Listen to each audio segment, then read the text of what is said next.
Good afternoon students. आज हम chapter number 1 की एक्सरसाइज 1.5 को कंटिन्यू करते हैं। इसमें फर्स्ट क्वेश्चन हमने कल वाली वीडियो में किया था। सेकंड क्वेश्चन है इसमें simplify each of the following. तो बहुत इजी क्वेश्चन है ये, हमने सिंप्लीफाई करने हैं जितने भी क्वेश्चन है। यहाँ पे पार्ट्स हैं तो इसके कोई 4 पार्ट हैं। तो ये क्वेश्चन है simplify each of the following. तो पहला पार्ट है हमारे पास 3 + √3 मल्टीप्लाई 2 + √2। तो हमने ये लिया 3 + √3 मल्टीप्लाई 2 + √2। तो जैसे आप पहले a + b × c + d करते हो, मतलब दो कोई एक बाइनोमियल यहाँ ली एक बाइनोमियल ये ली तो इन दोनों को मल्टीप्लाई करते हो, उसी तरह से आपने इसको भी करना है। 3 × 2 + √2 प्लस √3 × 2 + √2, 3 × 2 6 प्लस 3 × √2 3 √2 प्लस 3 × 2 2 √3 प्लस √3 × √2 √3 × √2। उसके बाद ये आ गया 6, ये 3 √2 यही लिखेंगे, 2 √3 यही लिखेंगे, प्लस √3 × √2 हमारे पास क्या आ जाएगा, √6 के बराबर आ जाएगा, √6 के बराबर आ जाएगा।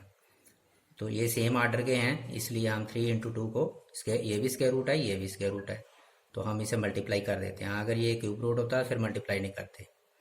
तो इज इक्वल टू √6। तो आगे अगर ये लाइक टर्म्स होती, मतलब ये भी √2 होता तो ये भी √2 होता तो हम इन्हें ऐड कर सकते, बट ये लाइक टर्म नहीं है, अनलाइक टर्म्स हैं, तो इसलिए आगे इनके आगे हम कुछ नहीं कर सकते। ये अलग अलग टर्म्स आ गई सारी, तो यहाँ ही हमें क्वेश्चन छोड़ना पड़ेगा। यही सिंप्लीफाई हो गया क्वेश्चन। अब इन चारों में से एक और ले लेते हैं कि ये वाला क्वेश्चन ले लेते हैं।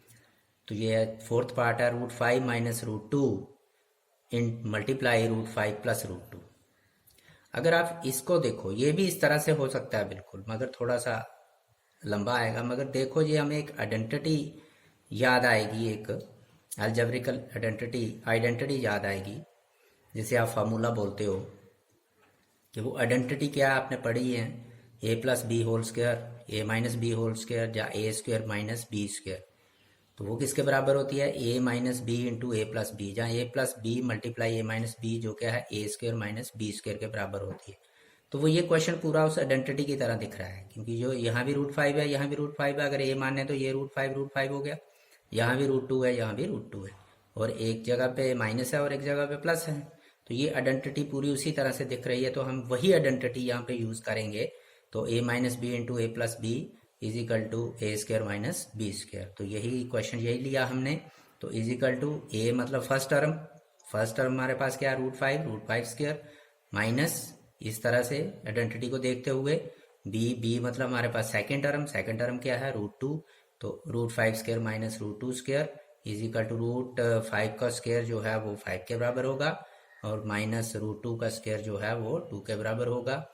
तो is equal to 5 - 2 is equal to 3। तो सेम क्वेश्चन है हमारे पास, ये सेकंड पार्ट बिल्कुल इस तरह का। और थर्ड पार्ट है ये, तो आप a + b whole square formula मतलब आइडेंटिटी खोलो, और जो भी आएगा, अगर कोई बीच में लाइक टर्म्स आए तो उन्हें आपको प्लस करनी है, तो ये आ जाएगी। बहुत इजी क्वेश्चन है। अब थर्ड क्वेश्चन में पूछा गया है कि recall pi is defined as the ratio of the circumference say c of a circle to its diameter say d, that is pi is equal to CD। मतलब जब आपने पाई की वैल्यू पढ़ी थी, जिसे हम 22/7 या 3.14 लगाते हैं, तो उस समय आपने ये पढ़ा हुआ है कि पाई कैसे निकला, कि रेशियो ऑफ द सर्कमफ्रेंस, एक सर्कल अगर हम लेके उसका सर्कमफ्रेंस लें और उसके डायामीटर से उसकी रेशियो निकालें तो वो पाई के बराबर है। ये हमने 7th 8th में पढ़ा हुआ है आपने। तो यहाँ ये पूछ रहा है कि आपने ये पढ़ा हुआ है, तो this seems to contradict that fact pi is a rational number. कि ये यहाँ पे कंट्राडिक्ट कर रहा है उसको, कि आपने कहा कि हम यहाँ कह रहे हैं इस चैप्टर में कि पाई एक इर्रैशनल नंबर है, बट पाई किसके बराबर है, C/D के बराबर है। तो ये हमें रैशनल दिख रहा है, C/D जो है वो रैशनल दिख रहा है। तो पाई सी वही पूछ रहा है कि ये क्यों ऐसा उल्टा क्यों आया कि आप पाई को कह रहे हो रैशनल नंबर, इसको आप कैसे रिजॉल्व करोगे इस क्वेश्चन को। तो बेसिकली क्या है कि जब हम पाई की वैल्यू हमने निकाली, तो पाई की वैल्यू C/D निकालते हैं, तो अब हमने ये जो भी किया ये मेज़रमेंट करके की, ये प्रैक्टिकल करके पाई की वैल्यू निकाली गई है। तो उसमें क्या है कि हम टेप से या किसी स्केल से माप के हमने इसको बनाया। तो जब ये बनाया तो जब हम टेप से या स्केल से मापते हैं तो ये एक्यूरेट वैल्यू नहीं आती। तो उससे हमें ये नहीं पता चला कि इसमें से अगर ये इरेशनल नंबर है तो जहाँ आइदर C इरेशनल होना चाहिए और D इरेशनल होना चाहिए, जहाँ दोनों इरेशनल होने चाहिए। तो इनमें से कोई एक इरेशनल है, मगर जब हमने स्केल से मापा तो हमें ये एक्यूरेट वैल्यू नहीं आती है। तो ये उस समय इसलिए हम कह सकते हैं कि ये जो है बेसिकली जो हम 22/7 जो वैल्यू लगाते हैं, जब 3.14 पाई की वैल्यू लगाते हैं, ये उसकी एग्जैक्ट वैल्यू नहीं है, ये उसकी अप्रॉक्सीमेट वैल्यू नियरेस्ट टू 22/7 है। नियर पाई की वैल्यू जो 22/7 लगाते हैं, 22/7 तो एक रैशनल नंबर है, मगर वो नियरेस्ट है, जो एग्जैक्ट वैल्यू नहीं है।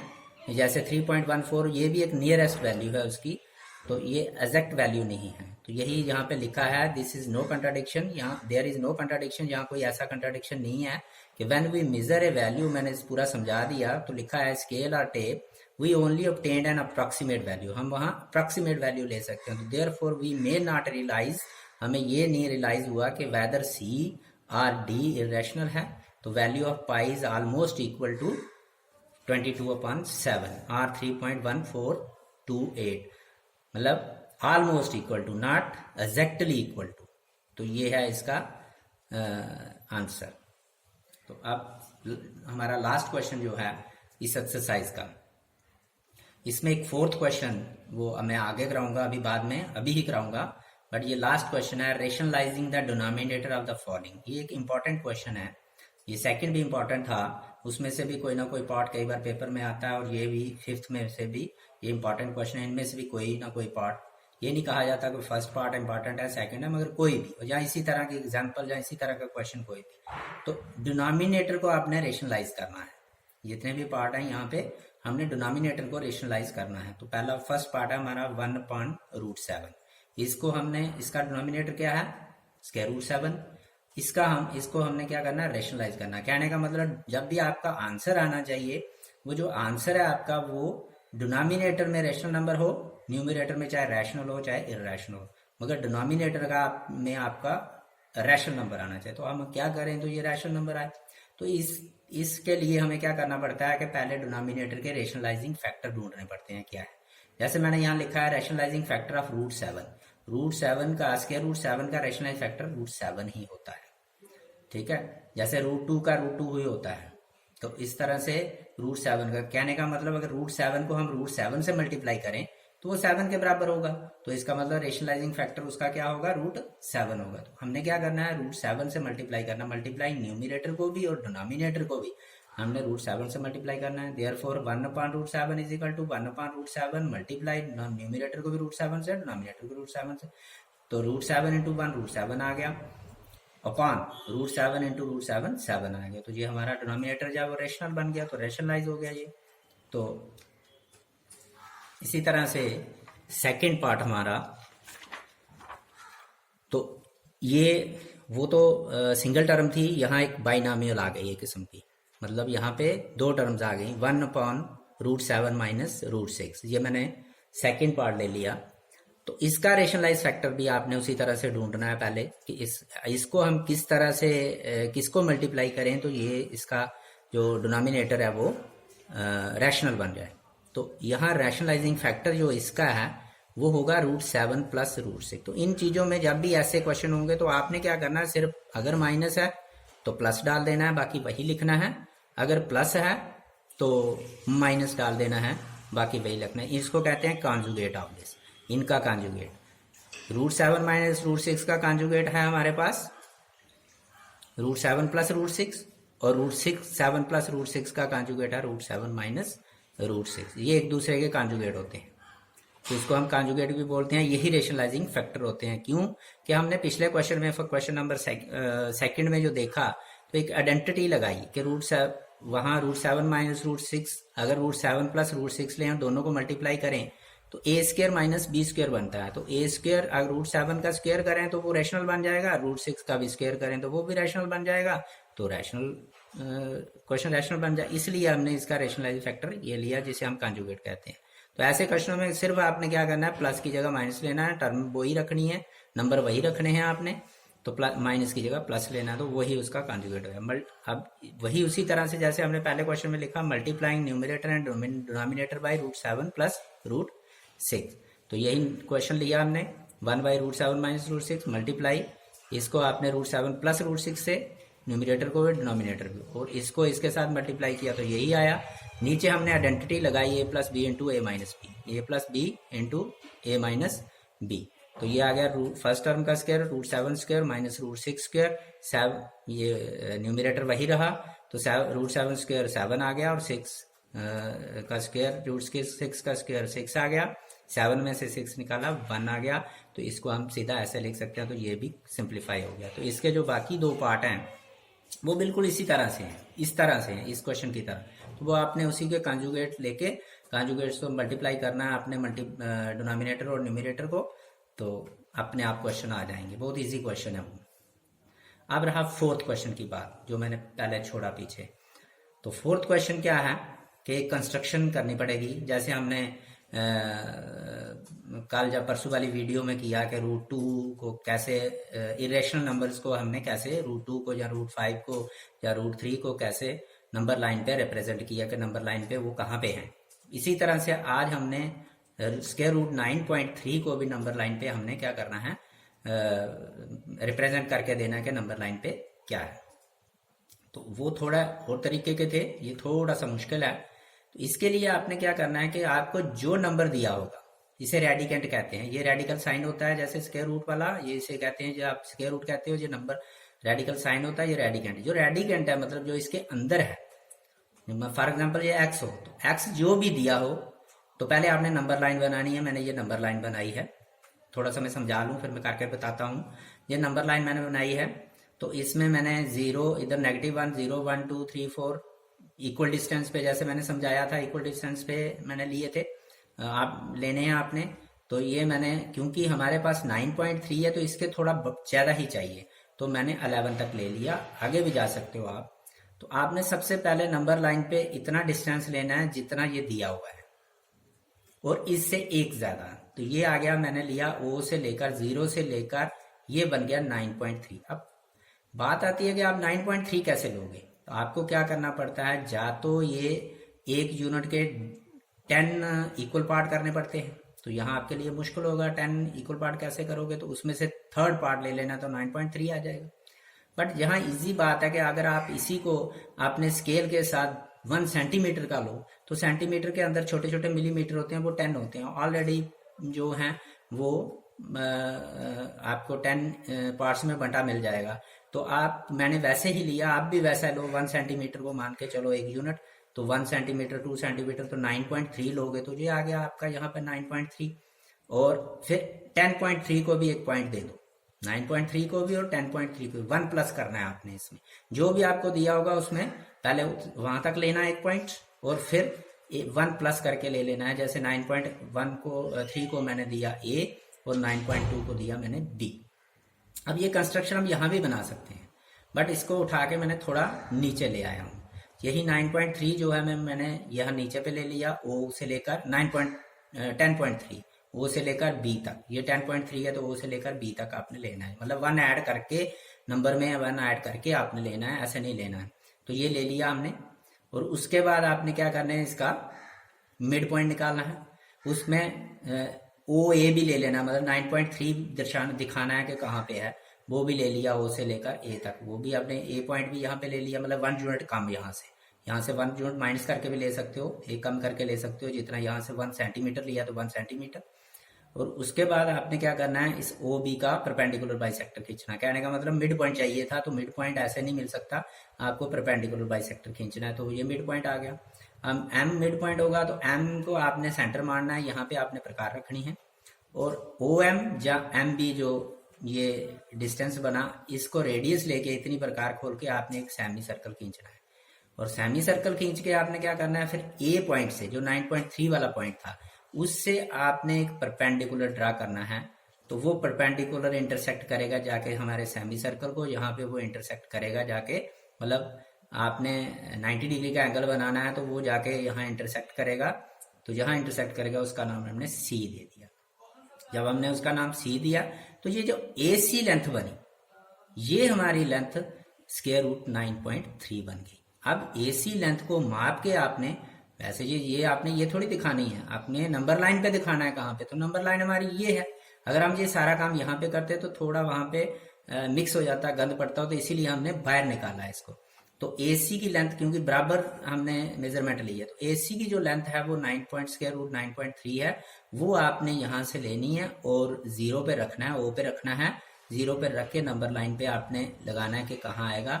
ये देखो 3 से बड़ा और 4 से छोटा आया। तो अगर आप जब इसकी वैल्यू निकालोगे स्क्वायर रूट 9.3 की, तो ये 3 पॉइंट समथिंग ही आएगी। ये देखो 3 पॉइंट समथिंग आया है।